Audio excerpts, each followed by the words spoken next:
Mechanical টেকনোলজির প্রথম পর্বের উভয় শিফট এ এবং বি গ্রুপের সকল শিক্ষার্থীদের স্বাগতম। আমি মোহাম্মদ সাহেব জাহানুল হক, বগুড়া পলিটেকনিক ইনস্টিটিউট, মেকানিক্যাল বিভাগ, জুনিয়র ইনস্ট্রাক্টর। আমি তোমাদের মেকানিক্যাল ইঞ্জিনিয়ারিং ম্যাটেরিয়ালস সাবজেক্টটি পড়াই। আজকে এটার অষ্টম চ্যাপ্টার নিয়ে আলোচনা করা হবে। অষ্টম চ্যাপ্টারে বলা হয়েছে শব্দ শোষক ও তাপ অন্তরক সামগ্রী। এ অধ্যায়ে 8.1 থেকে 8.7 অর্থাৎ 7টা টপিক নিয়ে আলোচনা করা হবে। প্রথমে 8.1 এটাতে বলা হয়েছে অন্তরক সামগ্রীর কাজ উল্লেখকরণ, অর্থাৎ অন্তরক সামগ্রীর কাজ কি। তাহলে তার আগে আমাদেরকে জানতে হবে অন্তরক সামগ্রীটা কি জিনিস। তাহলে অন্তরক সামগ্রী যে সকল বস্তুর ভেতর দিয়ে অন্য কোনো শক্তি প্রবাহিত হতে পারে না সে সকল পদার্থকে অন্তরক সামগ্রী বলে। আর অন্তরক সামগ্রীর তাপ, বিদ্যুৎ ও শব্দ সঞ্চালনের প্রতিরোধ ক্ষমতাকে অন্তরণ অর্থাৎ ইনসুলেটিং বলে। অন্তরক সামগ্রীকে প্রধানত 3 ভাগে ভাগ করা যায়। তাহলে আমরা জানলাম অন্তরক সামগ্রী এবং অন্তরণ অর্থাৎ অন্তরক এবং অন্তরণ কি। তাহলে অন্তরণ অর্থাৎ ইনসুলেটিংকে 3 ভাগে ভাগ করা যায়। একটি হচ্ছে বিদ্যুৎ অন্তরক সামগ্রী, তাপ অন্তরক সামগ্রী ও শব্দ অন্তরক সামগ্রী। তাহলে ইনসুলেটিং হচ্ছে 3 প্রকার: বিদ্যুৎ অন্তরক, তাপ অন্তরক এবং শব্দ অন্তরক। অন্তরক সামগ্রীর কাজ।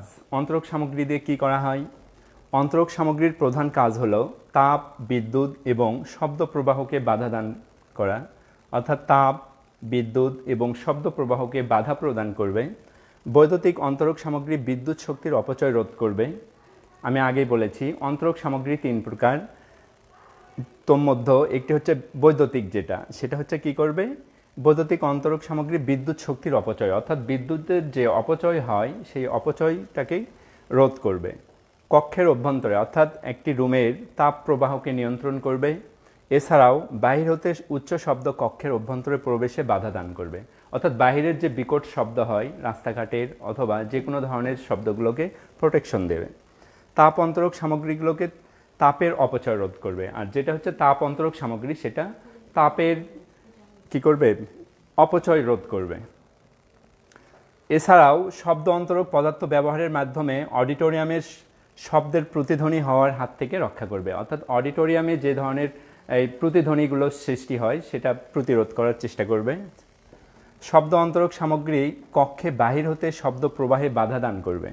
এছাড়াও কোনো কোনো ক্ষেত্রে অন্তরক পদার্থ ব্যবহার করলে কার্যক্ষমতা বৃদ্ধি পায় এবং তাপ ও বিদ্যুৎ শক্তির অপচয় অনেকাংশে কমে যায়।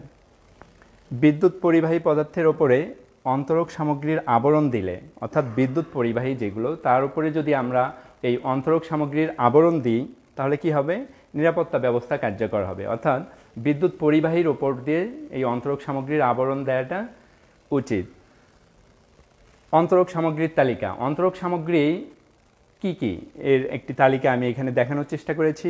যেমন কাঠ, কাঠের গুঁড়া, তারপরে অ্যাসবেস্টস, কর্ক, তুলা, gypsum board, foam plastic, glass, তারপর হচ্ছে foam glass, foam concrete, fibre glass, rubber, কাগজ, ব্যাকেলাইট এক্সেট্রা। তারপরে ট্রান্সফরমারের তেল, ফ্রিয়ন জাতীয় কৃত্রিম গ্যাস, পার্টিকেল বোর্ড, চুন ও সুরকি, বালি মিশ্রিত মাটি, ছিদ্রময় ইট এবং ছিদ্রময় টালি, সাউন্ড গ্রুপ গ্লাস, খড়কুটা, ছিদ্রযুক্ত হার্ডবোর্ডের পেছনে ছিদ্রযুক্ত ফাইবার বোর্ডের সমন্বয়ে তৈরি বোর্ডগুলোকে আমরা এই অন্তরক সামগ্রীর মধ্যে অন্তর্ভুক্ত করতে পারি।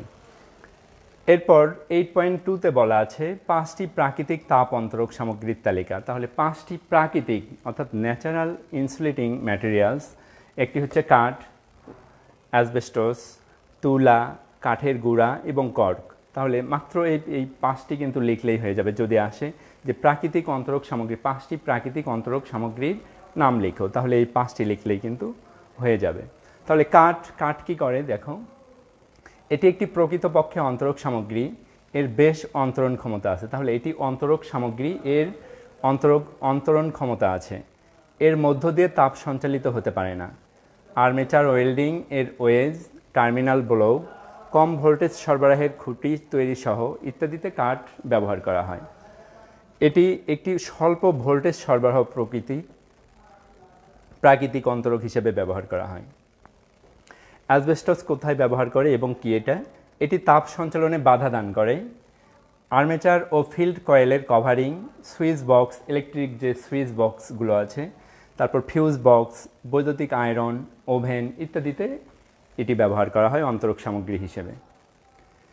কটন অর্থাৎ তুলা, এটি একটি স্বল্প ভোল্টেজ সরবরাহ প্রাকৃতিক অন্তরক হিসেবে ব্যবহৃত হয়।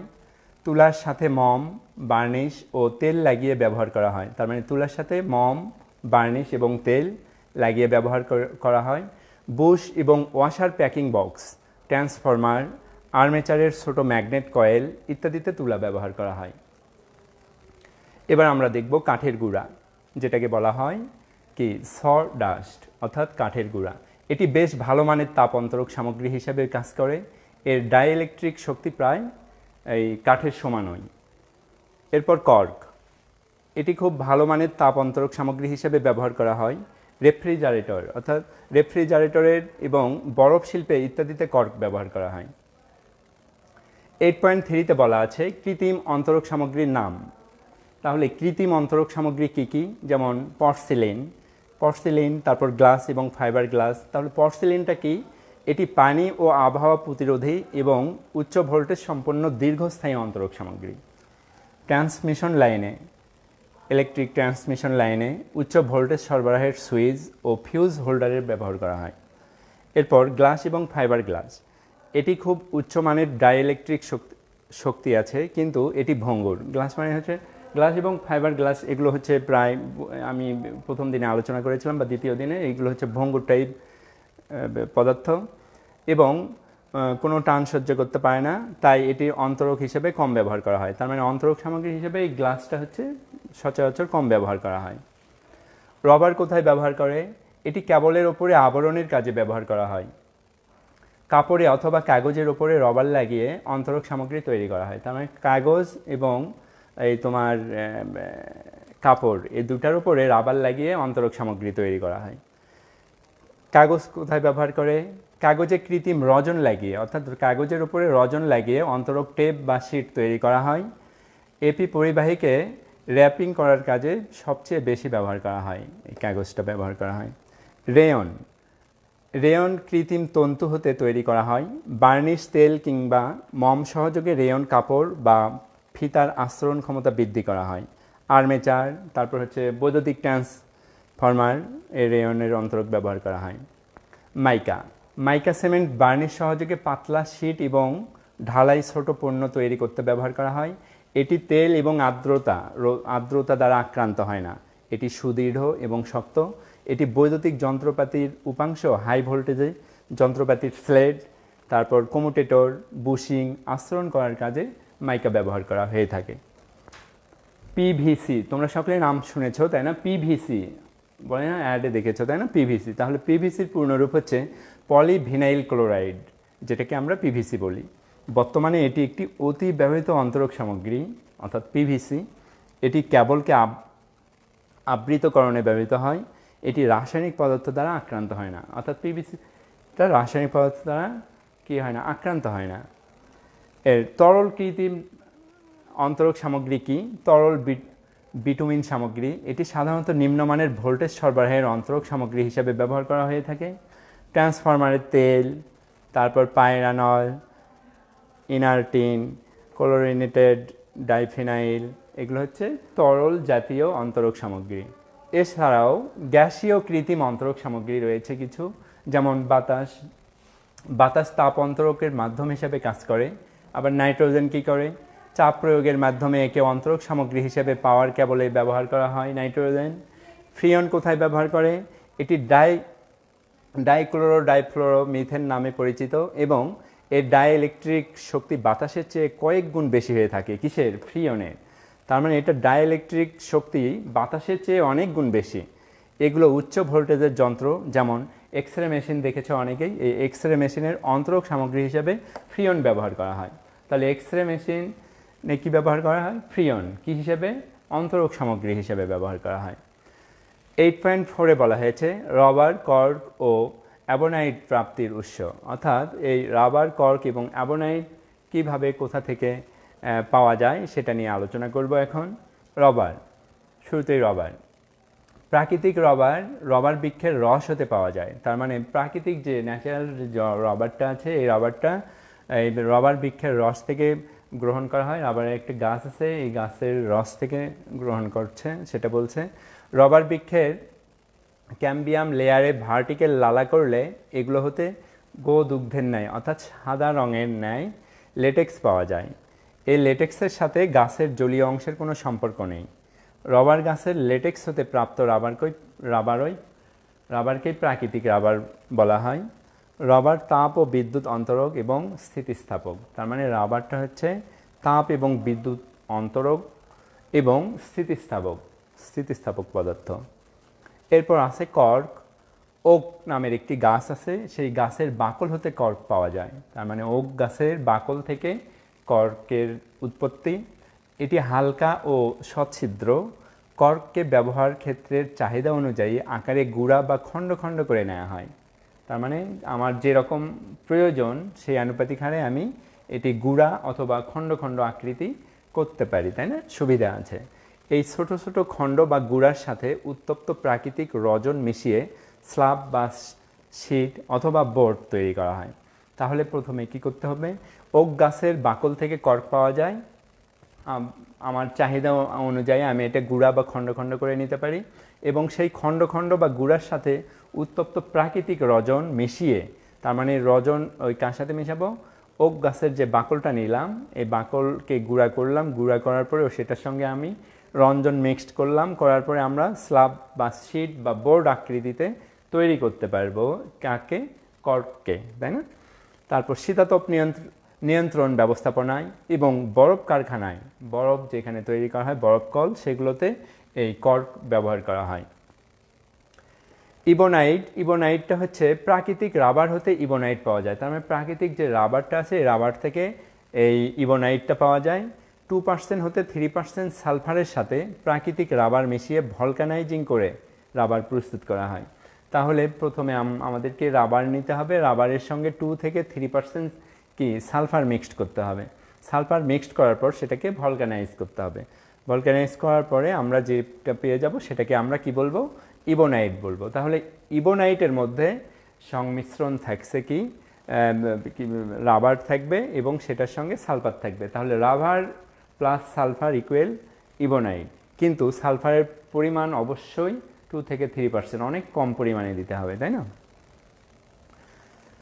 আর আরেকটা ভাবে উৎপন্ন করা যায়, একটি আনুপাতিক হার আছে 68 অনুপাত 32, তাই না? 68:32 এই অনুপাতে প্রাকৃতিক রাবার ও সালফার, অর্থাৎ 68% রাবার হবে এবং 32% সালফার হবে। এটা মিশ্রণ করে যেটা হবে সেটাকে ইবোনাইট, সেটা আমরা ইবোনাইট বলবো। তাহলে ইবোনাইট আমরা দুইভাবে তৈরি করতে পারি, তাই না? একটি হচ্ছে 2 থেকে 3% সালফারের সংমিশ্রণে, আরেকটি হচ্ছে 68% হবে কি রাবার এবং 32% হবে তোমার সালফার। এটার সংমিশ্রণে যেটা হবে সেটাকে ইবোনাইট বলে। তবে এখানে বলছে যে সাধারণ রাবারের চেয়ে ইবোনাইট রাবার অনেক শক্ত এবং এর ঘনত্ব অনেক বেশি হয়। তাহলে সাধারণ রাবারের চেয়ে ইবোনাইট যে রাবারটা হবে সেটি হচ্ছে অনেক শক্ত এবং দীর্ঘস্থায়ী এবং শক্তিশালী আর কি। 8.5 এখানে বলছে অন্তরক সামগ্রী হিসেবে অ্যাসবেস্টস এর ব্যবহার। তাহলে কোথায় কোথায় আমরা এই ধরনের ধাতুটা ব্যবহার করব? যেমন দেখানো হয়েছে দেওয়ালের প্যানেলিংয়ের কাজে, অর্থাৎ দেয়ালের প্যানেলিং কাজ যখন আমরা করব সেক্ষেত্রে কিন্তু আমরা অ্যাসবেস্টস ব্যবহার করতে পারি। যেমন অভ্যন্তরীণ পার্টিশন ওয়াল ও ছাদে এটির পাতলা শীট কিন্তু খুবই ব্যবহার করতে পারি। তবে একটা ভয়েরও কারণ আছে, এই জাতীয় ধাতুগুলো কি হয়ে থাকে? ভঙ্গুর টাইপ হয়ে থাকে, তাই না? পাইপিংয়ের কাজে আমরা ব্যবহার করতে পারি পানি নিষ্কাশন পাইপ, গাটার তেল সরবরাহের পাইপ, গ্যাস লাইন, টেলিফোন কেবল স্থাপনে গোলাকার অ্যাসবেস্টস এর পাইপ সহজেই ব্যবহার করা যায়। এরপরে কোথায় ব্যবহার করতে পারি? রঙের উপাদান হিসেবে কিন্তু ব্যবহার করা যায়। তারপর অ্যাসবেস্টের তাপ পরিবাহিতার মাত্রা নগণ্য, তাই এগুলো তাপ অন্তরক সামগ্রী হিসেবেও আমরা ব্যবহার করতে পারি। এগুলো স্বল্প দৈর্ঘ্যর কিন্তু স্বল্প দৈর্ঘ্যের তন্তু দিয়ে হালকা ওজনের বোর্ড, ক্লথ ইত্যাদি তৈরি করে শব্দ অন্তরক সামগ্রী হিসেবেও ব্যবহার করা হয়ে থাকে। বিভিন্ন ধরনের বেশ কিছু ওই অডিটোরিয়ামগুলোতেও কিন্তু অ্যাসবেস্টস এর ব্যবহার হয়ে থাকে। এগুলো তন্তু তার ইনসুলেশনে এবং এগুলোর শীট, সুইচ বক্স, ইলেকট্রিক যে সুইচ বক্সগুলো আছে, তারপর ফিউজের পার্টিশন এবং লাইনিং কাজে ব্যবহৃত হয়। এছাড়াও এগুলো তৈরি কাগজ অন্তরক সামগ্রী হিসাবে বৈদ্যুতিক মোটর এবং কয়েলের অনাবৃত বৈদ্যুতিক তার আচ্ছাদনে ব্যবহার করা হয়। তোমরা খেয়াল করে দেখবা কয়েলের ভেতরে যে পাতলা পাতলা ফয়েল টাইপ আছে, এগুলো কিন্তু অ্যাসবেস্টসের হয়ে থাকে। 8.6-এ বলা হয়েছে 3টি প্রাকৃতিক ও কৃত্রিম শব্দশোষক সামগ্রীর তালিকা, অর্থাৎ 3টি প্রাকৃতিক এবং কৃত্রিম। তাহলে প্রাকৃতিক কী কী নেক্সট টপিকেও কিন্তু আলোচনা করা হয়েছে, তবুও এখানে সিলেবাসভুক্ত, এজন্য আবারও বলছি। কাঠের গুঁড়া, চুন ও সুরকি এবং পার্টিকেল বোর্ড। তাহলে প্রাকৃতিক শব্দশোষক সামগ্রী হচ্ছে কাঠের গুঁড়া, চুন ও সুরকি, আর একটি হচ্ছে পার্টিকেল বোর্ড। 3টি কৃত্রিম শব্দশোষক সামগ্রীর তালিকা, গ্লাস বা কাঁচ, ফাইবার গ্লাস এবং রাবার। তাহলে মোটামুটি টপিক কিন্তু প্রায় শেষ। 8.7 এখানে বলা আছে শ্রবণ কাজে হালকা ওজনের কংক্রিট ব্যবহার, অর্থাৎ শ্রবণ কাজে হালকা ওজনের এই কংক্রিট ব্যবহার আমরা কেন করব, কোথায় করব, সে বিষয় নিয়ে একটু আলোচনা। হালকা ওজনের কংক্রিট একটি বিশেষ ধরনের কংক্রিট। ইমারতের অধিক ঘনত্বের দৃঢ় নিচ্ছিদ্র মসৃণ দেয়াল শব্দ সঞ্চালনে বাধা দেয়, আর ছিদ্রযুক্ত অমসৃণ দেয়াল শব্দ শোষক করে, তাই না? তাহলে কি বলছে, এই যে অধিক ঘনত্বের যে দৃঢ় নিচ্ছিদ্র মসৃণ দেয়াল শব্দ সঞ্চালনে কি হয়, বাধার সৃষ্টি করে, আর ছিদ্রযুক্ত অমসৃণ দেয়াল শব্দ শোষণ করে। শব্দ শোষণের জন্য দেয়াল ছিদ্রযুক্ত, হালকা ও অমসৃণ করা হয়। সাধারণত কংক্রিটের একক ওজন 2200 কেজি পার ঘনমিটার থেকে 2600 কেজি পার ঘনমিটার হয়ে থাকে। হালকা ওজনের কংক্রিটের ওজন এই তোমার 300 কেজি পার ঘনমিটার হতে 1850 কেজি পার ঘনমিটার হয়ে থাকে। এগুলো তৈরিতে হালকা ওজনের এগ্রিগেট, যেমন এই তোমার বাত্তা চুল্লি, যেটাতে আমাদের মেকানিক্যাল কাজে ব্যবহার করা হয়, ধাতুমল, তারপর হচ্ছে পিউমিস, সিন্ডার ব্যবহার করা হয়। এটি শব্দশোষক সামগ্রী হিসেবে পার্টিশন দেয়ালে ব্যবহার করা হয়। হালকা ওজনের কংক্রিটের সুবিধা অনেক, তার মানে যেটি হালকা ওজনের কংক্রিট হবে সেটার কিন্তু সুবিধা অনেক, তার কারণ হচ্ছে এক স্থান থেকে অন্য স্থানে সহজেই স্থানান্তর করা যায়। এটিকে ইকোনমিক্যাল কংক্রিটও বলা হয়ে থাকে। তো প্রিয় শিক্ষার্থী, 8.1 থেকে 8.7 পর্যন্ত কিন্তু আলোচনা করা হলো। এই ক্ষেত্রে আমি কয়েকটা কোশ্চেন দিচ্ছি, অতি সংক্ষিপ্ত কোশ্চেন। শব্দ অন্তরক সামগ্রী কী? শব্দ অন্তরণ কী? তাহলে এখানে হচ্ছে অন্তরক এবং অন্তরণ প্রথম অধ্যায়ে কিন্তু আলোচনা করেছি। 5টি বিদ্যুৎ অন্তরক সামগ্রীর নাম লিখো, 5টি তাপ অন্তরক সামগ্রীর নাম লিখো। সংক্ষিপ্ত প্রশ্নে থাকবে অন্তরক সামগ্রীর একটি তালিকা তৈরি করো, কমপক্ষে 10টা বা 15টাকে নাম কিন্তু তোমাকে মাস্ট বি লিখতেই হবে। অন্তরক সামগ্রীর কার্যাবলী লিখো। কৃত্রিম অন্তরক সামগ্রীর তালিকা লিখো। আর রচনামূলক কোশ্চেন, তাপ, বিদ্যুৎ ও শব্দ অন্তরক সামগ্রীর বৈশিষ্ট্যগুলো লিখো। আর একটি কোশ্চেন পড়লেই মোটামুটি এই চ্যাপ্টার হয়ে যাবে। অন্তরক সামগ্রী হিসেবে অ্যাসবেস্টস এর ব্যবহার ক্ষেত্র সবিস্তারে লিখো। তো আজকে এ পর্যন্তই। তবে বোঝার যদি কোনো প্রবলেম থেকে থাকে তাহলে তো অবশ্যই তোমরা আমার এই ভিডিওটা আবার টেনে টেনে কিন্তু তোমরা দেখতে পারবে, আশা করি তাহলেই বুঝতে পারবে। তারপরেও যদি কোনো কোশ্চেন থেকে থাকে তাহলে অবশ্যই আমার ফেসবুক আইডিতে শেয়ার করা হবে, সেখানে তোমরা কমেন্ট বক্সে লিখলেই আমি কিন্তু সাথে সাথে অ্যান্সার দিয়ে দিব। অতীতে কিন্তু অনেক দিয়ে এসেছি। তো ভালো থেকো, সুন্দর থেকো, এই আশাবাদ ব্যক্ত করে শেষ করছি। আল্লাহ হাফেজ।